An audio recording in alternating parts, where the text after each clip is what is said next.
All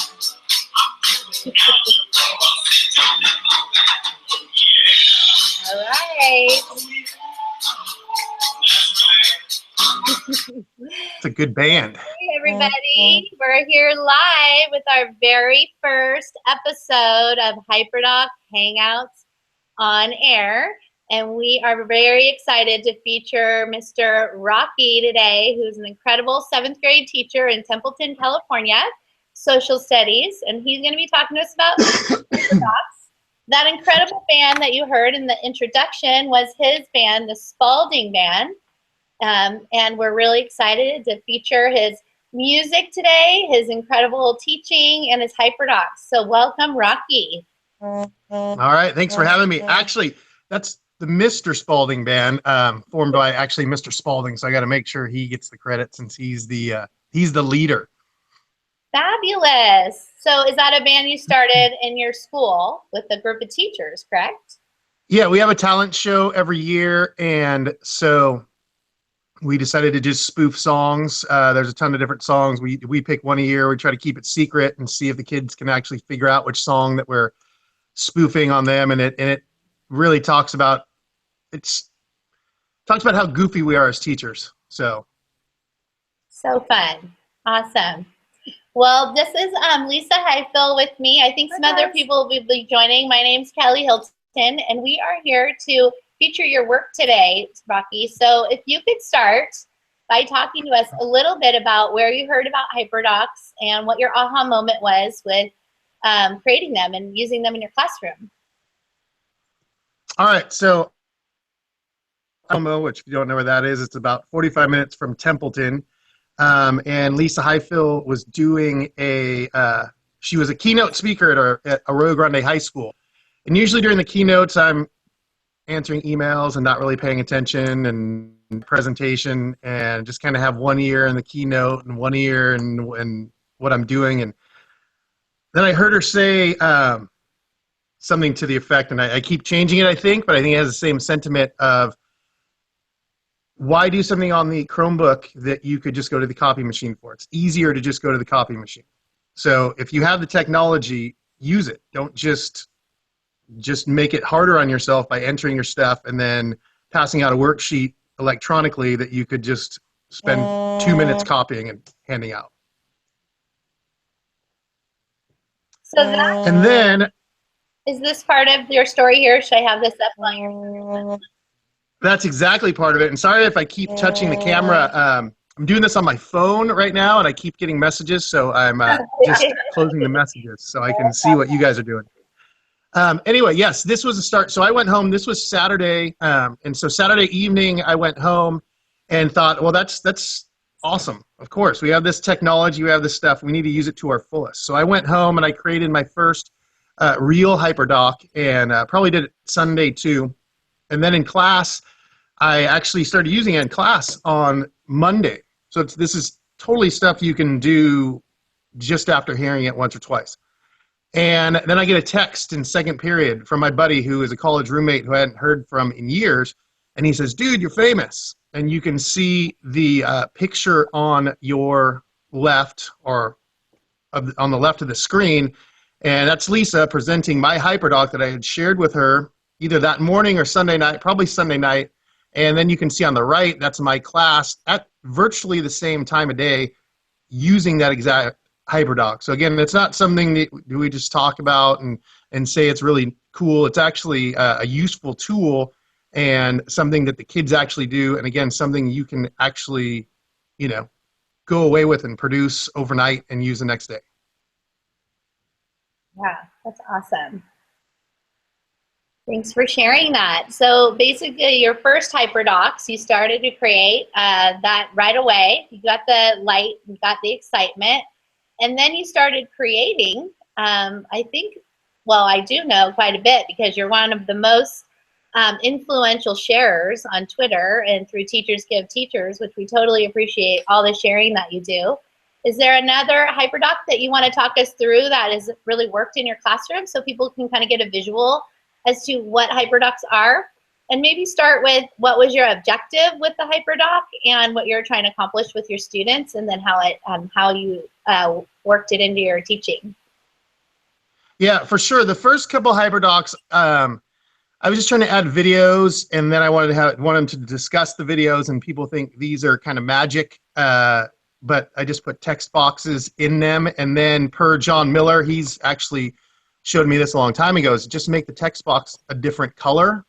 And so it lets the kids know where to put their answers. But that's the biggest question I've got. Well, how do you get that in there? How do you get them? It's like, it's just a text box, and I just changed the fill color. Mm-hmm. So it was answering questions. It was getting us to discuss. It was letting kids watch the videos at their own pace and answering questions at their own pace, and then sharing things with each other. And so then as I kept doing them, I tried to add different things. Like if you go to the medieval or the life in medieval Europe. Great. Let me pull that up for you. And I don't know if you can show this to them. You can start doing all sorts of things, pretty much anything you can imagine to do.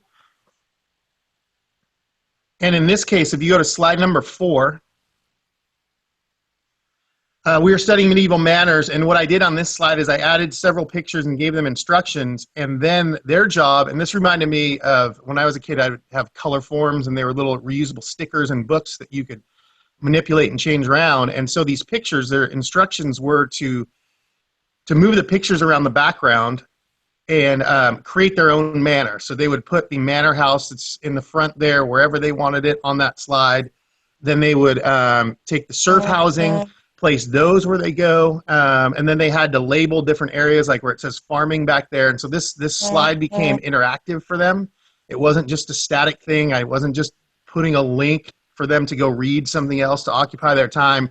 This was them actually using a slide as a manipulative, and they can move it around. If you go to the next slide on that slide deck, and sometimes it doesn't have to be anything crazy. Sometimes a good video to set things up, these Monty Python videos the kids love. Actually, in one of my HyperDocs, I put a tourist video from Peru for my Inca HyperDoc, and that video was so good. And again, it's just a simple thing, just showing a video to set them up for the lesson. I had kids actually clapping afterward, and everybody was so engaged and ready for the lesson after that. They were asking when we could take a field trip to that. Can we go to that place? And of course, I wish we could all go to Machu Picchu as on a field trip, but so those are some of the things. And then if you go down to the next slide on this one, you can see the magic text boxes here. And again, I do have hyperlinks where you can go get more information. And what I'll do a lot of times is on the slide, I'll put basic information for everybody, and then I'll put things where people can go more in depth. So I'll link it to somewhere else, or I'll link audio to the text that I'm inserting, and different things like that. Then I kind of got, or I think I was getting trickier and trickier. If you go to the Renaissance art study. Can you say that one more time, Rocky? Can you go to the Renaissance art study? Oh yeah, right here. Great. This is fancy. Yeah, so again, I'm kind of artsy, I guess, with them when I make them, and I try to make them. I used to teach math, and when we do textbook adoptions and things, and I would look at the textbooks, I always thought, why did they even put pictures in these things? Because by the time they put the pictures in, they try to put ones that the kids can relate to and that seem really cool, but by the time they were released, it's years later and they are old, and so I like to jazz these things up and make them as interesting as I think they are. The kids probably still maybe don't think they are as interesting as I do. But anyway, if you go down in this, and these HyperDocs can be a couple things. Sometimes they're producer documents where I have the kids write in them and answer questions. Sometimes they're consumer documents where it's just a presentation for the kids. And sometimes, like this one, is kind of a hybrid. I use this document with instruction. I also use it in conjunction with Pear Deck. If you haven't used Pear Deck, it's a way to answer questions as a class. And then I broadcast them on my screen so everybody can see everybody's answers. And so with my instruction and going over these slides, then we'll stop and ask questions and answer those questions. But if you go to slide number 3, please. Sure. Rocky, before you go on, we're getting some comments in the chat that are just asking for introductions again. So I just want to quickly introduce you again. We're live here with Rocky, who's a 7th grade teacher from Templeton, California, who teaches social studies, and he's sharing his HyperDocs that he creates for his class. I'm Kelly Hilton, and Sarah Landis is helping us with commenting in the background here, and Lisa Highfill is here as well. So go ahead and share us what you were going to say around slide number 3, please.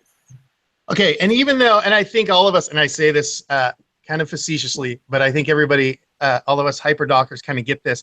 When people say, oh, aren't they documents with just links? Well, sometimes that's okay if they're documents with links. Like, for instance, if you click on the statue in the center where it says click the picture for more examples, and if you go to that link, this takes you to the Google Cultural Institute with some really cool, like for this, they can look at Greek art and they can zoom all the way into the Greek art and really, you know, they can do stuff they couldn't actually even do if they were there in the museum.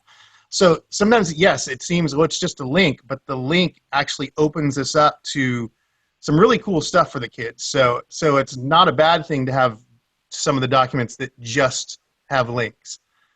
Some of the other Rocky, can we stop you for one quick sec? We just wanted to quickly ask you a question about this. Yeah, so Rocky, I'm curious, a lot of HyperDocs are done on Google Docs, but your trademark is doing them on slides.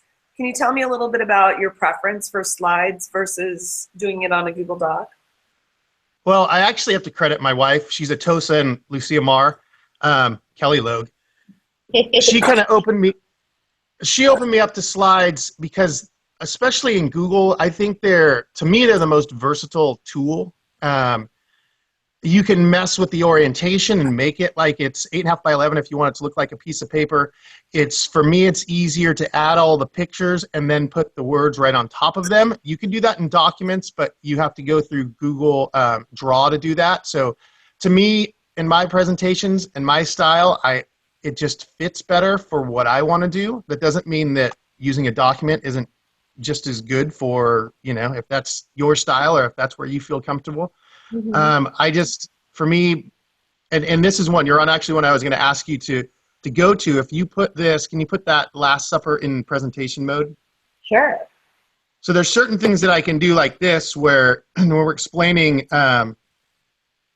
Renaissance art and what's one of the differences of Renaissance art, and if you just click, what I was explaining here is 1-point perspective. And on this overlay, when you click on the slide, oh wow, cool. So then it brings in that 1-point perspective, and I can talk about that. I've done that on a couple on this one. If you go down to slide number 16,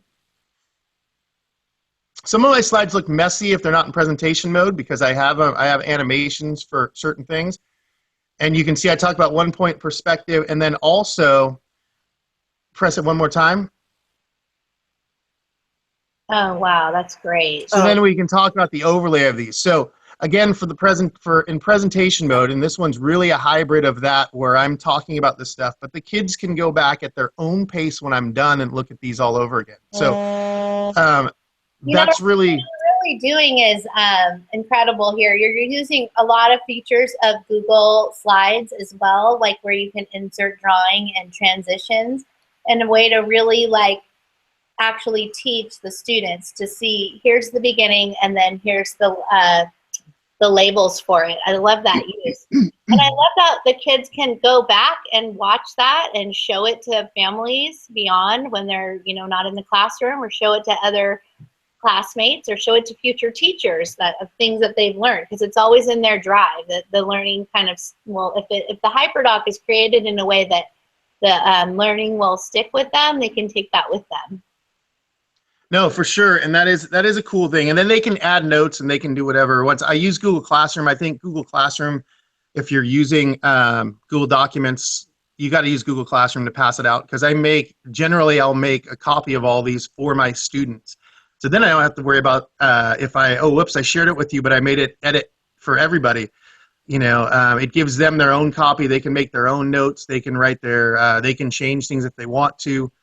Some of the that I've used HyperDocs for is for studying, and I'll put, for instance, a bunch of pictures and a bunch of vocabulary words on the slide and just jumble them up. And then as a study tool or as a vocabulary tool, then I have them match the words with the pictures.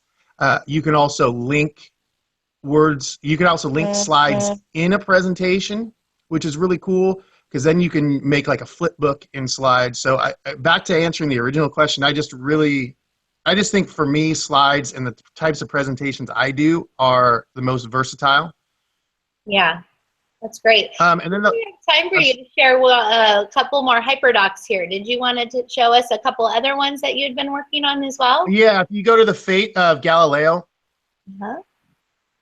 And I just made this, and if you are a history teacher, and there's some really good beginning of the year lessons too, even if you're not a history teacher. If you're a history teacher and you haven't gone to Sheg, and it's a website put on by Stanford University, and they have free lessons to use, and they're awesome. They're all document-based questions, and so I use them a lot. And this one, I converted their lesson into, in their lessons they give you actually have a PowerPoint and questions and the documents and everything, and then I take those lessons and add things to them. And this is one that I added, and this is about talking about, and I've probably used one of their lessons a unit. I just think they're really great. And this is one I converted, and as you can see, as they're going down, I've added some of my own stuff, some of my own questions. If you go to, let's say, slide number 2. Okay. One of the cool things in HyperDocs is sometimes I go, well, I'm doing this research for the kids, and I go, wait a minute, what if they do the research? What if instead of me telling them what geocentric and heliocentric means, what if that's the warm-up for the day? Okay, I want you guys to go to slide 2, read the instructions, and then have them find the pictures for geocentric versus heliocentric. Right. You can also see if you go down to slide number 5, that has a short video on Copernicus, and I'm asking them to summarize it and to tell me how it relates to, or what the relevance is to Galileo and his theories. Generally, when I put videos in HyperDocs, I try to keep them under 3 minutes, if at all possible, because they're, I don't want them to sit and watch a video the entire period. So they're short little blurbs of videos. Here's one more cool thing about slides I like. If you go to slide number 7, something you can't do with a textbook, I went and found a GIF of fire, and I put it on top of a picture of Bruno to signify that he was burned at the stake. Again, I think it just makes things a little bit more interesting than just to hand out something in your textbook. It catches people's eyes, and maybe that's the reason why the kid read the rest of the document. Right. And Rafi, I just want to comment how cute it is to see a little comment on there from Carly Mora, another HyperDoc creator, because that's the power of what you're doing. You're creating lessons, you're getting excited about it, trying new things, and then sharing them with fellow educators, and then inspiring each other. So it's just so easy with that click of the share button to get feedback and then also get ideas from each other through this community of creating HyperDocs and sharing them. Yeah, and that has been a cool thing, sharing, gathering and sharing information, because I know I probably couldn't create most of these lessons without, I guess what I'm trying to say is myself at least, but most of us as educators are always borrowing and stealing, right? We're always taking another idea and using it and improving on it or sharing ideas. I know when I first started teaching, I was given, okay, here's what we're doing. Here's my lesson plan book, use what you need from it. And so I kind of feel like now I'm doing the same. And again, lots of times, like I said, this was a Sheg lesson, but I took Sheg, or that was a Sheg lesson, and I took Sheg and I added some of my own stuff to it. It's kind of nice to see what everybody else is doing and collaborate. Sometimes you just need a little push over the cliff to, make your lesson better. Yeah, absolutely. Well, that's something that you did for us. We were creating HyperDocs for a while, and then we met you through you meeting Lisa. And really, you were the first person who one of the first few who let us really see the potential of slides with HyperDocs. And there's so many creative ways that you, I think, shared with us today. Really appreciate all that. I think one of the biggest takeaways too, Rocky, is something that is to get teachers to think differently about slides, that no longer do you show the slides at the front of the classroom. You pass them out in Google Classroom so every student has a copy. They can then write on them and answer questions and explore them at their own pace. You've created these digital slide books that are really, really transformative lessons. So we love that. Right, we really do love that. Thanks. So we are going to share Rocky's HyperDoc link. He has them all organized and categorized within a table of contents.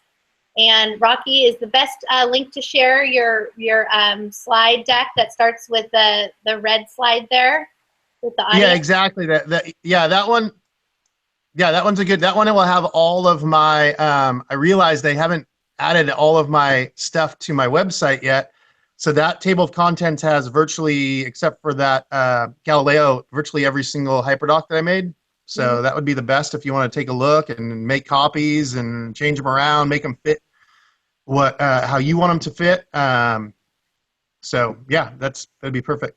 We'll be sure to add the links under the Google Plus page, and we'll probably even try to annotate on top of this video with links to all of your stuff, including your webpage, so people can find you. But you guys all join Teachers Give Teachers on Twitter. Go to @TSGiveTS, and you could definitely find Rocky there and follow him on Twitter. Rocky, you want to tell us your Twitter handle? It's SLOGUE Logue89. Great. And so be sure to follow Rocky to get some more HyperDocs. Be sure to follow Teachers Give Teachers. We're going to be doing these every Tuesday during lunch break, a little HyperDoc chit chat.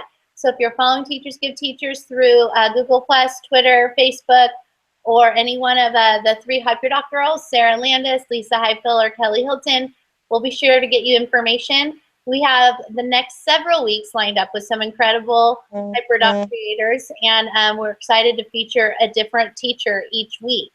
And if you missed the show, we'll be posting the link to the video through our Teachers Give Teachers YouTube channel as well.